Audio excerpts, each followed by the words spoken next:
In the 1970s, Ken Carter attended Richmond High School and played basketball. After school, he graduated from college and opened a small sporting goods store. Recently, he was offered to coach a basketball team. He's still undecided, but has already attended one Richmond Oilers game. They played the St. Francis team. The Oilers lost. Moreover, the top scorer Francisov constantly insulted the players, which resulted in a fight. Carter realized, after the game, it would be difficult to find these guys. After the game, he met with the team's current coach, and he again offered to take his position. Carter doubted it, but he also realized that the only thing these high school kids were good at was basketball. None of them have a chance to graduate, and statistically, at least one of the team will end up in prison after graduation.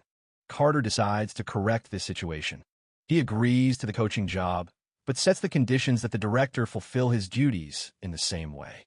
After learning that his father will no longer coach him, Damien decides to transfer to Richmond High and join the basketball team. However, Keen is against this. He believes Damien has a great future, and moving to another school could ruin it. After meeting with the team, Carter invites them to sign contracts. Under these contracts, students will be required to attend all practices, and penalties will apply for being late. Additionally, players will have to study hard and achieve a high GPA instead of wearing suits and ties on game days. Not everyone liked this approach, and several boys immediately refused to train with Carter. And Timo Cruz decided to show how tough he is and attacked the coach. Carter easily tied the boy up. After training, Cannon Stone met with his pregnant girlfriend, Kira. They haven't told anyone yet that they're expecting a baby. We needed to think things through first. After school, Cannon had to immediately look for work and work 3 shifts to provide for his family. And Kira will need a job when the child grows up. This was not the future they dreamed of. In the evening, we had a parent meeting. The student's mother and father were outraged by Carter's approach to preparing the children. They understood that their children would never achieve high grades in school. And because of this, their athletic training will suffer. But Carter stood his ground. He strives to see his students graduate from high school and attend college. Only in this case do they have a chance for a bright future. The next day, Damien transferred to Richmond High and signed up for the basketball team. Being an adult means making your own decisions and being responsible for them. The players greeted him without much enthusiasm. Damien was late to his first practice, and Ken made him work for being late. He made no exceptions, even when it came to his son. Carter improved the team's physical preparation and developed a game strategy.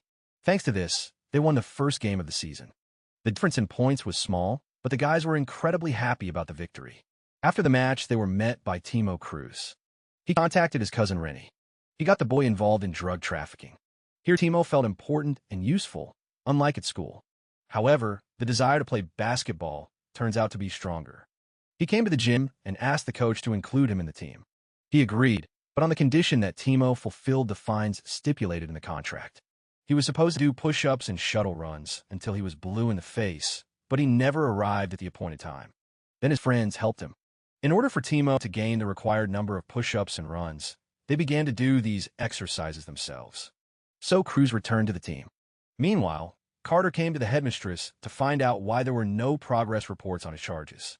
They made it clear to him that at this school, grades are the last thing they think about. And while the boys play basketball and wander the streets, she is calm.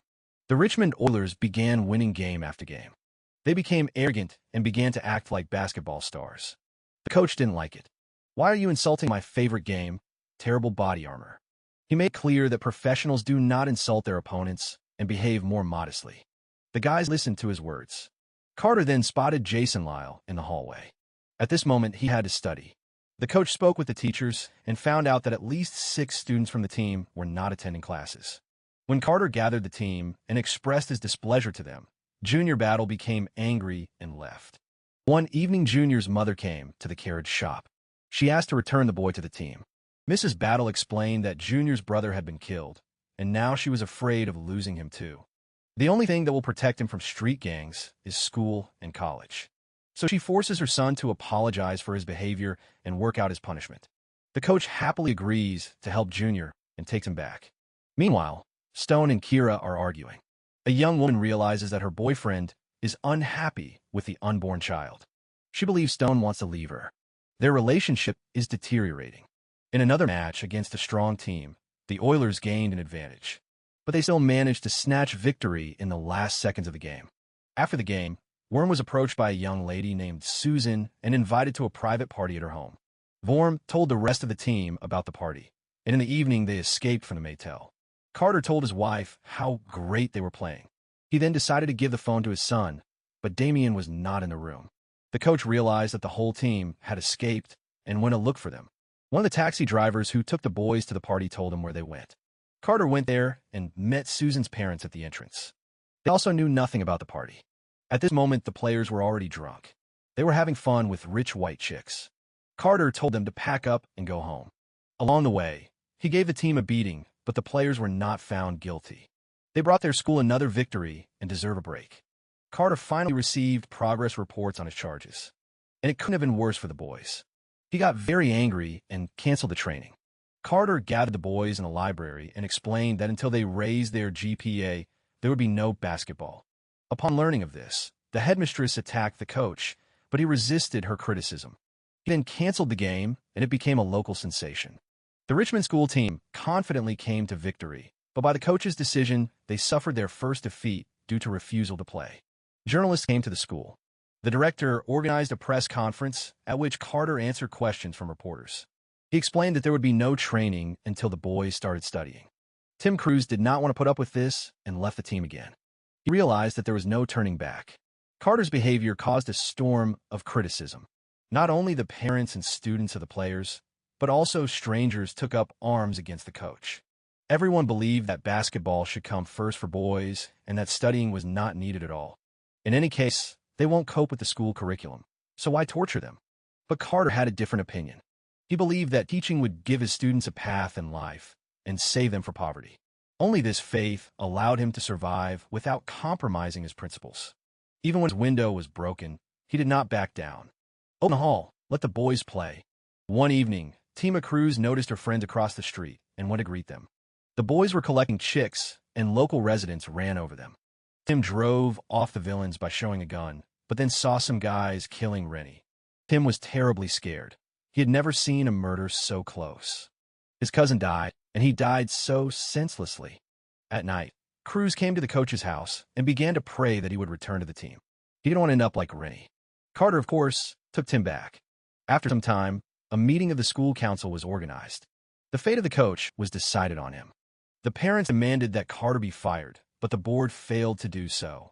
They then demanded that the unenforceable rules be scrapped, and the council rejected them. Before the vote, the coach said he would resign if his rules were overturned. The headmistress changed her mind. Now she was on Carter's side and even asked him to stay. But he didn't see the point in continuing to coach the team if they couldn't go to college after high school. The boys also changed their minds about Carter's demands. They finally realized that the coach does all this for them. And thanks to them, he does not deviate from his own, despite the monstrous pressure of society. When Carter arrived at the gym, the chain he was using to block the passage had been removed, and the team members sat in the hall and took the exam. They decided to earn certificates and achieve a high GPA, and they succeeded. When the coach received the test results, he showed them to the guys. High scores meant that the training would have to be repeated. In addition, Carter agreed to participate in new games. The Richmond Oilers are high in the standings and will now face extremely strong teams. However, the Oilers won the first game after the break. Cannon Stone receives an invitation to college. He arranged for Kira and his unborn child to go with him. Stone came to her friend to share the good news, but Kira said that she had an abortion. She herself understood that raising a child of their age and position would be incredibly difficult. However, this news did not stop Cannon. He invited the girl to go with him. He loves Kira and wants to connect his life with her. The last game of the season will be against St. Francis. The Oilers have played them before and know what their opponents are capable of. This match turned out to be one of the most difficult, but the guys showed their best side. They lost by a small margin, and the star at St. Francis, where he cemented his illustrious basketball career, even praised Junior Battle for his play. Play great. I'm telling you this. Don't make us angry. After graduating from high school, several of Coach Carter's students continued their education. Among them was Tim Cruz, as well as Junior Battle, Jason Lyle, and Worm.